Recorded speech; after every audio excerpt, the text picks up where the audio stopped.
और ब्रेक के बाद एक बार फिर से स्वागत है आप सभी का। खबरों में आगे बढ़ते रुक करते हैं अब अगली महत्वपूर्ण खबर का। नेपाल के हालिया आम चुनाव के नतीजों ने सभी को चौंका दिया है। जी हां, पूर्व रैपर और काठमांडू के पूर्व मेयर बालेन शाह की राष्ट्रीय स्वतंत्र पार्टी यानी आरएसपी ने शुरुआती मतगणना में जबरदस्त बढ़त हासिल की और कुल 165 सीटों में से अधिकतर सीटों पर बालेन शाह की आरएसपी बढ़त बनाए हुए है और 21 सीटों पर जीत भी दर्ज कर चुकी है। जहां एक और आरएसपी को जबरदस्त बढ़त मिल रही है, वहीं दूसरी ओर जो पुरानी पार्टियां जैसे केपी शर्मा ओली की सीपीएन यूएमएल और गगन थापा की नेपाली कांग्रेस पीछे छूट चुकी है।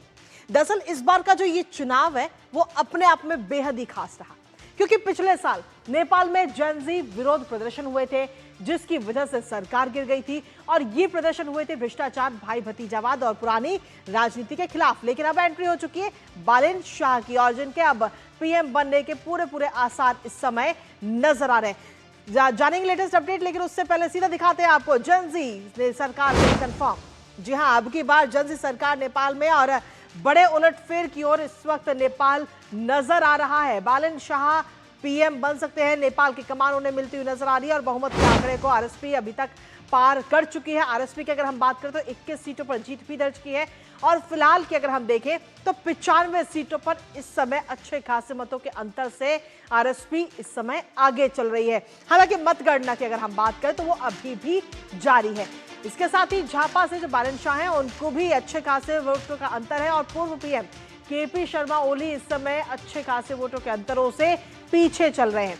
नेपाली कांग्रेस की भी अगर हम बात करें तो वो भी कई सीटों पर इस समय आगे चल रही है। झापा से बालेन शाह को अच्छी खासी बढ़त मिलती हुई नजर आ रही है और अब बालेन शाह कहीं ना कहीं प्रधानमंत्री बन सकते हैं नेपाल के। तो एक बड़ा उलटफेर कहीं ना कहीं नेपाल की राजनीति में इस बार हमें देखने को मिल रहा है और फिलहाल ये तस्वीरें भी हम आपको दिखा रहे हैं, जश्न की ये तस्वीरें, क्योंकि बालेन शाह की पार्टी आरएसपी जिस तरीके से ऐतिहासिक जीत की ओर आगे बढ़ रही है उसको लेकर अब एक बड़ा उलटफेर के बाद में उनकी जीत को लेकर जश्न कार्यकर्ताओं में साफ तौर पर हम आपको इस वक्त दिखा रहे हैं, क्योंकि आरएसपी को इस वक्त प्रचंड बहुमत मिलता हुआ नजर आ रहा है और सड़क पर आरएसपी के जो समर्थक हैं, जो कार्यकर्ता हैं, वो उतर चुके हैं। क्योंकि इससे पहले पिछले साल हमने देखा था कि किस तरीके से विरोध प्रदर्शन भी यहाँ पर हुए थे और ये विरोध प्रदर्शन थे भ्रष्टाचार के खिलाफ, भाई भतीजावाद के खिलाफ और पुरानी राजनीति के खिलाफ। लेकिन तख्ता पलट की अगर हम बात करें तो तख्ता पलट की जो बड़ी वजह एक नजर उस पर भी डाल लेते, क्योंकि जेनजी की जो पहली पसंद है वो आरएसपी बनकर उभरती हुई नजर आ रही है। भ्रष्टाचार के खिलाफ विरोध प्रदर्शन हुआ था और अब कहीं ना कहीं ये उम्मीद वहां पर है कि भ्रष्टाचार पर लगाम लगेगी, राजनीतिक अस्थिरता से मुक्ति नेपाल को मिलेगी, रोजगार पर फोकस और साथ ही आर्थिक विकास का वादा आरएसपी की तरफ से किया गया था। और जेनजी के लोकप्रिय बालेन शाह को अब पूर्ण बहुमत के साथ ही अब वो नेपाल की कमान संभालते हुए भी नजर आएंगे। हालांकि बालेन शाह की अगर हम बात करें तो उनकी कहानी 27 अप्रैल 1990 को काठमांडू में बालेन शाह का जन्म हुआ था और कर्नाटक की वीटीयू से उन्होंने अपनी पढ़ाई पूरी की। स्ट्रक्चरल इंजीनियरिंग में मास्टर्स बालेन शाह ने किया है और इंजीनियरिंग के बाद में उन्होंने म्यूजिक में अपना करियर बनाया, रैपर के तौर पर शोहरत भी कमाई और साल 2022 में नेपाल की जो राजनीति में है उसमें एंट्री करते हुए बालेन शाह नजर आए थे और सबसे पहले राजनीति में एंट्री करने के बाद में काठमांडू के 15वां मेयर वो बनते हुए नजर आए और जेनजी के प्रदर्शनों के बाद में उनकी लोकप्रियता खूब बढ़ी और उसके बाद में अब कहीं ना कहीं नेपाल की कमान उन्हें मिलती हुई नजर भी आ रही है। हमारे साथ हमारे सहयोगी सिद्धार्थ भारद्वाज इस वक्त जुड़ गए हैं, सीधा उनका रुख करेंगे। सिद्धार्थ, क्या कुछ ताजा अपडेट है आपके पास में? आरएसपी जो है अच्छे खासे बहुमत तो पा ही रही है, लेकिन साथ ही बालेन शाह को पूर्ण बहुमत के साथ साथ नेपाल की कमान। देखिए बिल्कुल कृतिका, यहाँ पर जो युवा हैं खासकर जेनजी जो है बहुत ज़्यादा है यहाँ पर जो है इसी टाइम से सेलिब्रेट करना उन्होंने चालू कर दिया है जिस तरीके से नतीजे आ रहे हैं।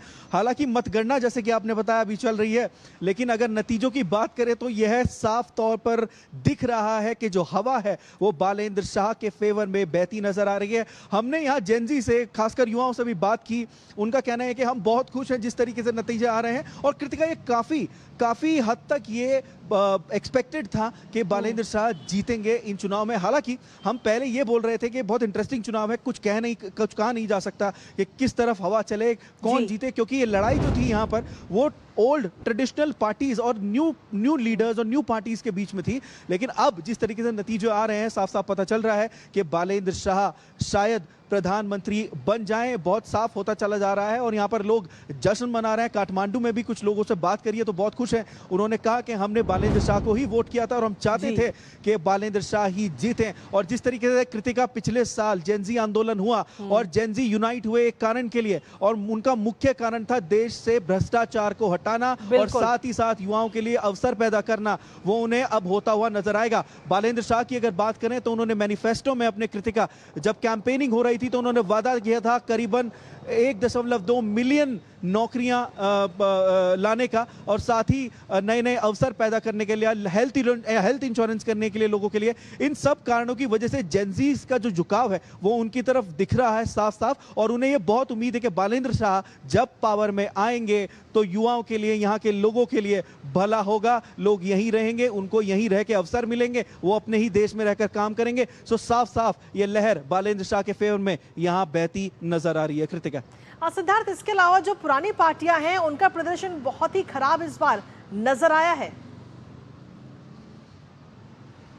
बिल्कुल कृतिका, बिल्कुल ये बहुत ज्यादा एक्सपेक्टेड था, ये बहुत अनुमानित था कि जो पुरानी पार्टी है वो प्रदर्शन पहले तो लग रहा था, क्योंकि कुछ लोग बोल रहे थे कि जो जेनजी हैं, जो नई नई लीडर्स हैं, वो भी उसी तरीके का शायद काम करेंगे और पुरानी पार्टी, हम लॉयलिस्ट है तो हम पुरानी पार्टी के साथ हैं और हम उन्हीं को वोट देंगे। लेकिन जिस तरीके से यहाँ नतीजे आ रहे हैं तो पता चल रहा है कि कितना खराब यहाँ प्रदर्शन है। चाहे आप यूएमएल की बात करें, चाहे आप नेपाली कांग्रेस की बात करें या चाहे आप अन्य पार्टी की बात करें, केवल कारण ये है कि जब पिछले साल आंदोलन हुआ था तो उसने इस पूरे चुनाव के डायनामिक्स चेंज कर दिए थे। जिन मुद्दों की वजह से ये चुनाव हुए थे, भ्रष्टाचार का खात्मा, युवाओं के लिए ज्यादा से ज्यादा अवसर, अपने ही देश में रहना युवाओं को पसंद था, तो उनको एक्सपेक्टेड था कि जो नई सरकार आएगी वो उनके लिए नए मौके लेके आएगी। तो खासकर जब उन्होंने वोट दिया, जिस बार जब मतदाता मतदान करने गए, 60% वोटर टर्नआउट निकला। करीबन 1,90,00,000 लोगों के 60% लोगों ने यहाँ वोट किया, जिसमें कि 8 लाख लोग नए वोटर थे, लेकिन जो कुल मिला के वोटर टर्नआउट हुआ वो 60% था। तो यहाँ पर दिख रहा है कि 60% जो इन्होंने लोगों ने वोट किया है वो सीधा सीधा बालेंद्र शाह, वो सीधा घंटी पर जो है ठप्पा लगाया है बैलेट पेपर पर। बहुत बहुत शुक्रिया सिद्धार्थ, तमाम जानकारी और अपडेट्स हमारे साथ साझा करने के लिए, इस महत्वपूर्ण खबर से जुड़े।